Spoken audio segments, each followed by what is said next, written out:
Pakistani professor Ishtiyaq Ahmad ने एक podcast में कहा कि पूरे जम्मू कश्मीर पर भारत का वास्तविक हक है।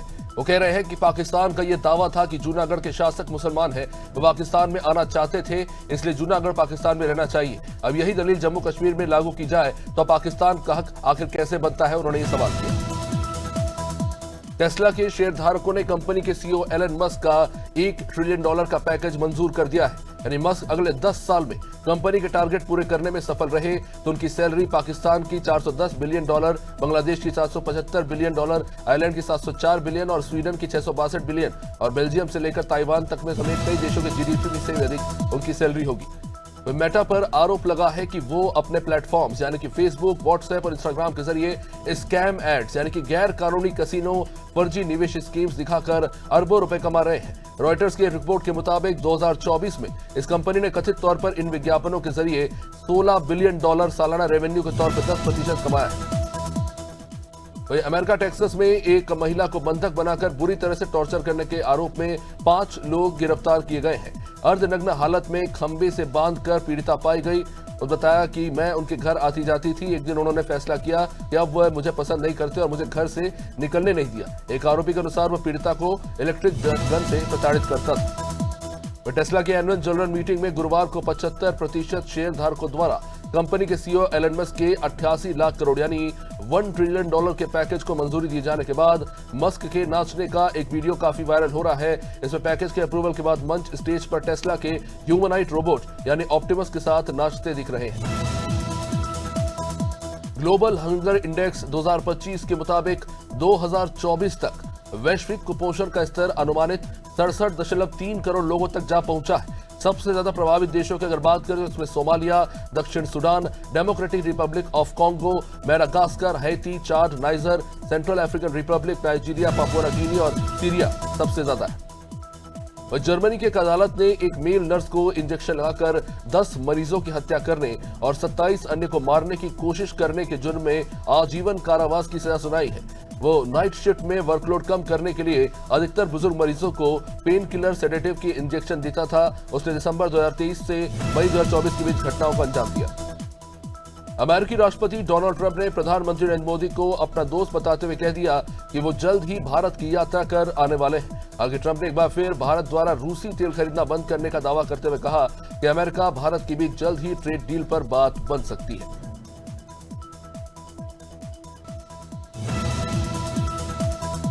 और सुप्रीम कोर्ट ने अपने हालिया फैसले में कहा कि जब भी किसी व्यक्ति को गिरफ्तार किया जाए तो पुलिस उसे लिखकर बताए कि आखिर उसे क्यों पकड़ा गया है।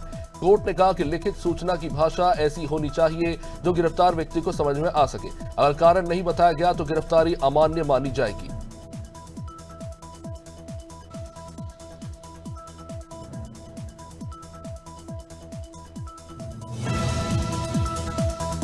प्रधानमंत्री नरेंद्र मोदी ने वाराणसी से 4 नई वंदे भारत एक्सप्रेस ट्रेनों को हरी झंडी दिखाई। इनमें बनारस खजुराहो, लखनऊ सहारनपुर, दिल्ली फिरोजपुर और बेंगलुरु एर्नाकुलम रूट शामिल है।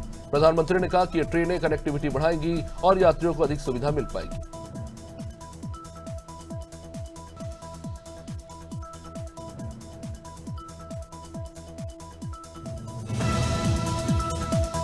वही सीतामढ़ी में प्रेम प्रसंग के चलते 30 साल की युवक की बड़े ही बेरहमी से हत्या कर दी।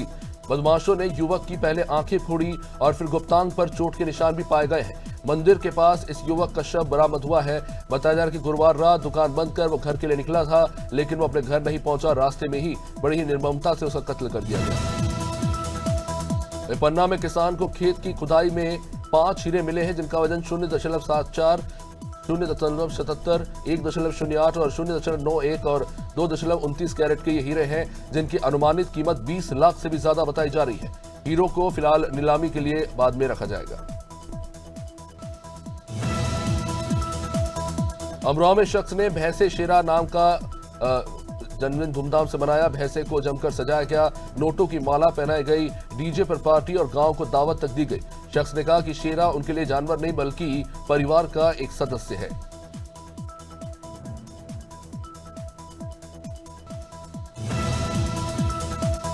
उत्तर प्रदेश के प्रयागराज में एक 22 साल के युवक ने कथित तौर पर नदी में कूदकर आत्महत्या कर ली। युवक का एक लड़की से दरअसल प्रेम प्रसंग था, लेकिन घर वाले शादी के लिए तैयार नहीं थे। अब इसके बाद लड़की जबरदस्ती उसके घर में जाकर रहने लगी और भगाने पर मेरी मांग भरो कहने लगी। यह लड़की ने घर से जाने के लिए 15 लाख रुपए मांगे थे। सुरक्षा बलों ने शनिवार को जम्मू कश्मीर के केरन सेक्टर में ऑपरेशन पिंपल के दौरान 2 आतंकवादियों को मार गिराया है। घुसपैठ की कोशिश की खुफिया जानकारी मिलने पर सुरक्षा बलों ने संयुक्त रूप से ऑपरेशन पिंपल शुरू किया। संदिग्ध गतिविधि दिखने के बाद मुठभेड़ शुरू हुई थी, जहां इलाके में तलाशी अभियान चलता रहा। बेंगलुरु की एक महिला ने रैपिडो बाइक टैक्सी राइड के दौरान चालक द्वारा यौन उत्पीड़न किए जाने का डरावना अनुभव साझा किया है। इस युवती ने अपने इंस्टाग्राम पर एक वीडियो शेयर कर यह बताया कि चालक उनकी टांगों को गलत तरीके से छूने की कोशिश कर रहा था। डेस्टिनेशन पर पहुंचने तक उसकी आंखों में आंसू आ गए थे और वो डर से कांप रही थी। बेंगलुरु पुलिस और रैपिडो ने अब इस मामले को लेकर कार्रवाई करने की बात कही। बीजेपी सांसद व अभिनेता रवि किशन को एक बार फिर से जान से मारने की धमकी मिली है। उनके ही करीबी प्रवीण शास्त्री ने दरअसल बताया कि धमकी देने वाले ने खुद को लॉरेंस बिश्नोई गैंग से जुड़ा हुआ बताया है। आरोपी ने शास्त्री को व्हाट्सएप पर मैसेज भी भेजा, जिसमें उनकी और रवि किशन समेत कुल 3 लोगों की फोटो पर क्रॉस बना हुआ है।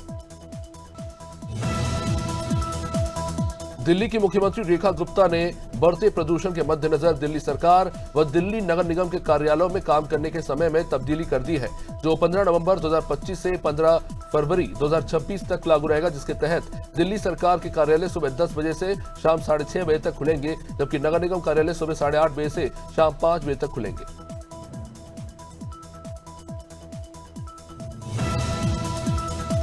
हरियाणा के रोहतक में पुरानी रंजिश के चलते 5 लोगों ने पिता पुत्र की दिन दहाड़े गोली मारकर हत्या कर दी।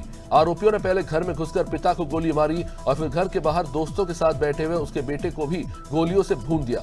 रिपोर्ट ये मिल रही है कि पुलिस ने गोली चलाने वाले कुल 2 लोगों को फिलहाल गिरफ्तार किया है।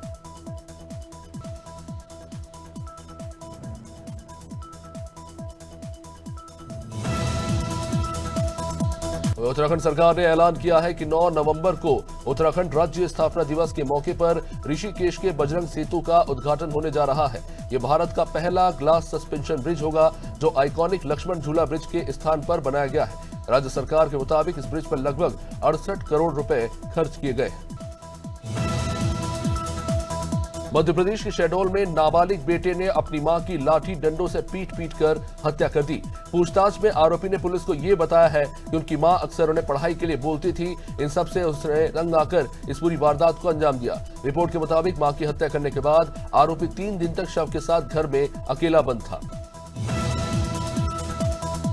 ट्रंप के भारत आने के दावों के बाद भारतीय विदेश मंत्रालय के प्रवक्ता रणधीर जायसवाल ने कहा है कि उनके पास इसके बारे में बताने के लिए फिलहाल कुछ भी नहीं है। उन्होंने आगे कहा कि जब उनके पास इस बारे में साझा करने के लिए कोई जानकारी होगी तो वो जरूर बताएंगे।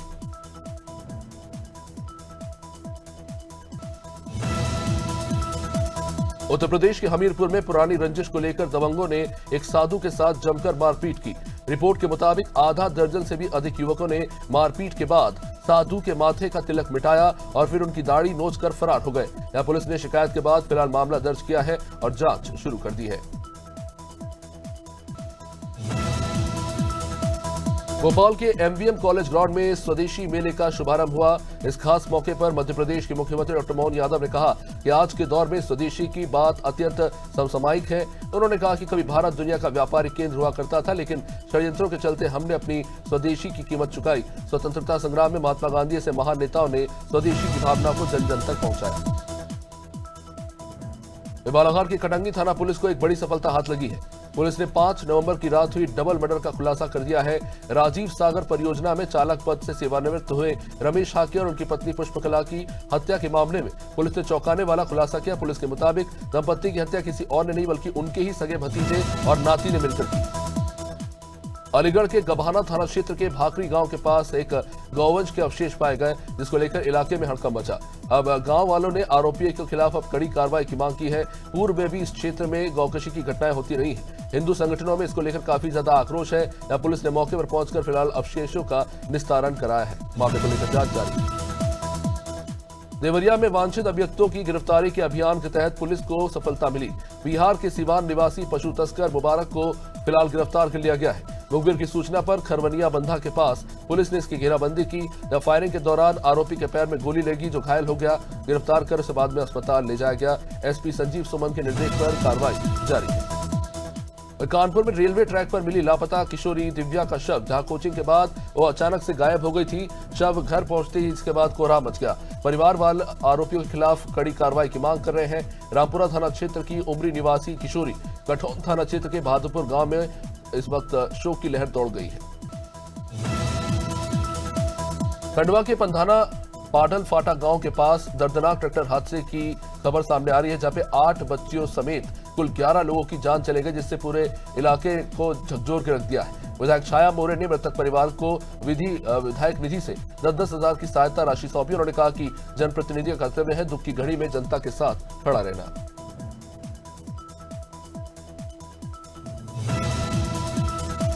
कोरबा में अवैध धान परिवहन के खिलाफ मंडी टीम की बड़ी कार्रवाई। बुलेरो से 20 कट्टी यानी करीब 50 क्विंटल धान बरामद हुआ है। जांच में ये सामने आया कि ग्राम रंजना से सुतर्रा राइस मिल ले जाया जा रहा था, जब बिना अनुमति के धान ट्रांसफर किया गया था। टीम ने धान को पुलिस पोस्ट सुतर्रा में सुरक्षित रखवा दिया है। कलेक्टर के निर्देश पर जिला प्रशासन ने स्पष्ट किया कि बिना वैध दस्तावेज के किसी भी कृषि उपज का परिवहन नहीं हो सकता। ललितपुर में सिंचाई विभाग के अधिशासी अभियंता के खिलाफ जबरदस्त प्रदर्शन। सिविल डिप्लोमा इंजीनियर संघ के बैनर तले अधिकारी और कर्मचारियों ने धरना दिया। अधिशासी अभियंता सीपी सिंह पर धमकाने, गाली गलौज करने और अवैध धान मांगने के आरोप है। कर्मचारियों ने कहा कि दूषित कार्यप्रणाली से लोग परेशान हैं। मांग की गई या तो इन्हें हटाया जाए या अन्य अधिकारियों को स्थानांतरित किया जाए। मथुरा में कोसी पुलिस और गौ तस्कर सिराज के बीच में मुठभेड़ हुई। 25,000 का इनामी सिराज, दोनों पैरों में जिसके गोली लगी और घायल अवस्था में पुलिस बाद में उसे अस्पताल लेकर पहुंची। पुलिस ने इसे दलित जिला अस्पताल में भर्ती कराया। सिराज दरअसल 2016 से फरार चल रहा था और कुल 9 सालों से गौ तस्करी में सक्रिय माना जा रहा था। सीहोर की पुरानी सब्जी मंडी से चंद्रशेखर आजाद मार्केट में जबरदस्त आग लगी। सुबह 4 बजे बिजली के फॉल्ट से लगी आग ने 3 दुकानों को पूरी तरह से जलाकर खाक कर दिया। लाखों का माल इस घटना में जल गया है। आग बढ़ती देख हालांकि दुकानदारों में काफी अफरा तफरी मची। बाद में फायर ब्रिगेड ने काफी मशक्कत के बाद आग को बुझाया। हालांकि पास की 3 और दुकानों का कुछ सामान भी इस बीच जल गया। कांधला पुलिस ने बड़ी सफलता हासिल करते हुए चोरी की 2 वारदातों का खुलासा किया है।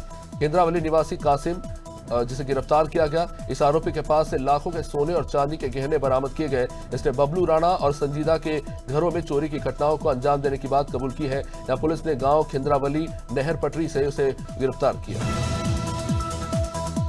शिवपुरी में झिरना मंदिर विवाद ने एक नया मोड़ ले लिया है। महंत द्वारा रेंजर के पिता रिटायर्ड डीएसपी सुरेश सिंह पर एफआईआर दर्ज कराने की आग बढ़ गई है। शुक्रवार को 5 जिलों के वन कर्मी पहुंचे एसपी कार्यालय, जहां ज्ञापन सौंपा गया और कहा गया कि फॉरेस्ट अधिकारियों और उनके परिवार वालों पर झूठे आरोप लगाकर उन पर दबाव बनाया जा रहा है। कर्मचारी कह रहे हैं कि विभागीय कार्य में हस्तक्षेप बढ़ गया है। अलीगढ़ के मुख्य चिकित्सा अधिकारी कार्यालय से 118 संविदा कर्मियों का रिकॉर्ड ही गायब हो गया। इनमें 30 डॉक्टरों की फाइलें भी शामिल हैं, जिससे स्वास्थ्य विभाग में ही अब हड़कंप मच गया है। अब जानकारी के मुताबिक ANM, staff nurse, lab technician, pharmacist और डॉक्टरों से जुड़ी नियुक्ति, उपस्थिति और वेतन से संबंधित तमाम फाइलें गायब हो गई। विभागीय जांच के दौरान रिकॉर्ड मांगने पर यह मामला सामने आया।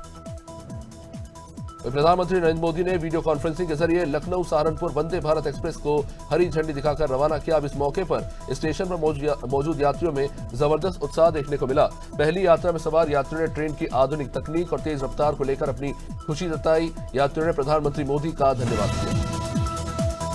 उत्तराखंड राज्य अपने 25वें वर्ष में प्रवेश कर चुका और इस खास मौके पर मसूरी के इतिहासकार गोपाल भारद्वाज ने राज्य आंदोलन के संघर्ष और गौरवशाली पलों को याद किया। उन्होंने बताया कि 1955 में मसूरी नगरपालिका परिषद से अलग राज्य की मांग शुरू हुई थी, क्योंकि पहाड़ी जिलों में शिक्षा, स्वास्थ्य और सड़कों जैसी सुविधाएं नहीं पहुंच पाती। 1994 में मसूरी में एमजी कॉलेज के छात्रों के आरक्षण आंदोलन के साथ राज्य आंदोलन ने जोर पकड़ा। यूपी के झांसी में दिल को झकझोर देने वाला एक मामला सामने आया है, जहां 3 बीघा जमीन के लिए छोटे बेटे ने अपनी पत्नी और भाभी के साथ मिलकर 80 साल की बुजुर्ग मां को डंडों और थप्पड़ों से बहुत बुरी तरह से पीटा। बुजुर्ग किसी तरह जान बचा के बड़े बेटे के साथ रोती बिलखती थाने पहुंची। जहां थाना पहुंचने के बाद थाना इंचार्ज ने इंसानियत दिखाते हुए बुजुर्ग को कुर्सी में बिठाया। ये पूरा विवाद दरअसल जमीन को लेकर बताया जा रहा है। मध्य प्रदेश की राजधानी भोपाल में सड़कों की सफाई नहीं हुई, जिससे लाखों टन कचरा सड़कों पर फैला रहा। अब आपको बता दें कि नगर निगम में काम कर रहे सफाई कर्मियों की तनख्वाह मात्र 15 दिन की आई। अब ऐसे में निगम के सफाई कर्मचारियों में जबरदस्त गुस्सा है। कर्मचारियों का ये कहना है कि हम महीने भर अपने अपने वार्ड में जान लगाकर सफाई करते हैं और निगम महीना खत्म होने पर हमें 15 दिन की तनख्वाह देता है। मध्य प्रदेश की राजधानी भोपाल में सड़कों की सफाई न होने को लेकर अब सवाल उठ गए। लाखों टन कचरा शहरों में पसरा रहा। नगर निगम पर गंभीर आरोप लगे हैं कि सफाई कर्मियों की आधी सैलरी उन्हें दी गई। ऐसे में सफाई कर्मियों में भी जबरदस्त गुस्सा है। कर्मचारियों का कहना है कि महीने भर काम करते हैं लेकिन उसके बावजूद तनख्वाह जो है पूरी मिलती नहीं है। बची हुई 15 दिन की तनख्वाह कर्मचारी मांग रहे हैं। किच्छा विधायक तिलक राज बहेड़ ने विधानसभा सत्र में बंगाली समाज की मांगों को सदन में जोरदार तरीके से उठाया। अब इसके बाद समाज में खुशी की लहर दौड़ गई। विधायक के समर्थन में बंगाली समाज के लोग उनके आवास पर जा पहुंचे और उन्हें शॉल उड़ाकर मिठाई खिलाकर उन्हें सम्मानित किया। समाज के प्रतिनिधियों ने कहा कि विपक्षी दल से होने के बावजूद तिलक राज ने समाज की आवाज को बुलंद किया। रायबरेली में स्वामी प्रसाद मौर्य का जबरदस्त स्वागत देखने को मिला। इस दौरान उन्होंने बिहार चुनाव और केंद्र सरकार की नीतियों पर जबरदस्त हमला बोला। स्वामी प्रसाद ने कहा कि बिहार में सत्ता का दुरुपयोग किया जा रहा है और वहां के मतदाता बीजेपी और उसकी सहयोगी पार्टियों की नीतियों के खिलाफ मतदान कर रहे हैं। इससे उनकी हार निश्चित है। हालांकि उन्होंने कहा कि देश में बेरोजगारी अपने चरम पर। वही जनपद हरदोई के विकासखंड अहिरौरी के करीमनगर मजरा जलालपुर गांव के प्राथमिक विद्यालय में आंगनबाड़ी कार्यकर्त्री और सहायिका की बड़ी लापरवाही देखने को मिली। 2 सालों से विद्यालय वो आ नहीं रही, जबकि वे घर बैठे उन्हें तनख्वाह मिल रही है। बच्चों की देखभाल और पोषण का जिम्मा अध्यापकों के भरोसे छोड़ दिया गया है। आंगनबाड़ी केंद्र न होने से करीब 40 बच्चे स्कूल पर ही भोजन और पढ़ाई के लिए निर्भर है। कौशाम्बी में छात्रा से बलात्कार के आरोपी की पुलिस मुठभेड़ में गिरफ्तारी हुई। मंजरपुर कोतवाली क्षेत्र में हुई इस मुठभेड़ में आरोपी शाहनूर आलम के पैर में गोली लगी। इसके बाद में जिला अस्पताल में भर्ती कराना पड़ा। आरोपी पर छात्रा को प्रेम जाल में फंसाकर उसके साथ दुष्कर्म करने के आरोप थे। देर रात मुखबिर की सूचना पर घेराबंदी के दौरान उसने पुलिस पर ही फायरिंग कर दी। इसके बाद पुलिस ने जवाब दिया। संभल में पुलिस की वर्दी पहनकर अवैध वसूली करने वाले एक युवक को लोगों ने पकड़कर पुलिस के हवाले कर दिया। आरोपी ने खुद को कांस्टेबल बताकर कबाड़ व्यापारी से ही 5000 रुपए मांग लिए। जब शक हुआ तो लोगों ने इसकी जमकर पिटाई की। नकली पिस्टल और बाइक समेत उसे पकड़ लिया। आरोपी की पहचान विष्णु बाबू के रूप में हुई है, जो पूशावली का रहने वाला बताया जा रहा है। हमीरपुर में पुलिस और 2 वांटेड आरोपियों के बीच देर रात मुठभेड़ हुई। इनमें दोनों आरोपी गोली लगने से जख्मी हो गए। आरोपियों ने दरअसल 27 अक्टूबर को एक महिला की दुपट्टे से गला कसकर हत्या कर दी थी और चेहरा जलाकर शव सड़क किनारे फेंक दिया। पुलिस दोनों की तलाश में लंबे समय से जुटी हुई थी। मुठभेड़ में पकड़े गए आरोपियों के पास से अवैध तमंचा और कारतूस बरामद हुए हैं। बुलंदशहर के खुर्जा नगर क्षेत्र के गांव कनैनी में एक निर्माणाधीन मकान में काम कर रहे 2 मजदूर हाईटेंशन लाइन की चपेट में आ गए। इस हादसे में गांव मलगोसा निवासी 21 साल के रिहान की मौत हो गई, जबकि दूसरा मजदूर गंभीर रूप से झुलस गया। इसे हायर सेंटर रेफर करना पड़ा। अब बताया गया कि लेंटर का जाल बांधते समय बिजली के तार से संपर्क होने पर यह हादसा हुआ। यहां पुलिस ने शव को फिलहाल कब्जे में लेकर जांच शुरू कर दी। कौशाम्बी में रात करीब 11 बजे पुलिस और बदमाश के बीच मुठभेड़ हुई। स्कूली छात्रा को प्रेम जाल में फंसाकर रेप करने वाले आरोपी को पुलिस की गिरफ्त में लिया गया। मुठभेड़ के दौरान आरोपी ने पुलिस टीम पर फायरिंग की थी, जिसके जवाब में गोलियां चली और वो पैर में गोली लगने से जख्मी हो गया। आरोपी को बाद में इलाज के लिए अस्पताल भेजना पड़ा।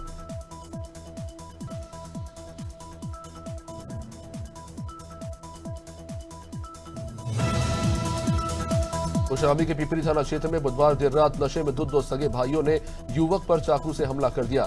ये मामूली कहासुनी के बाद दीपू और राजन ने दिनेश कुमार की गर्दन पर चाकू से वार किए, जिससे वो बुरी तरह से जख्मी हो गए। पुलिस ने बाद में घायल को प्रयागराज के SRN अस्पताल में भर्ती कराया। गुरुवार सुबह दोनों आरोपियों को गिरफ्तार करके पुलिस ने जेल पहुंचा दिया।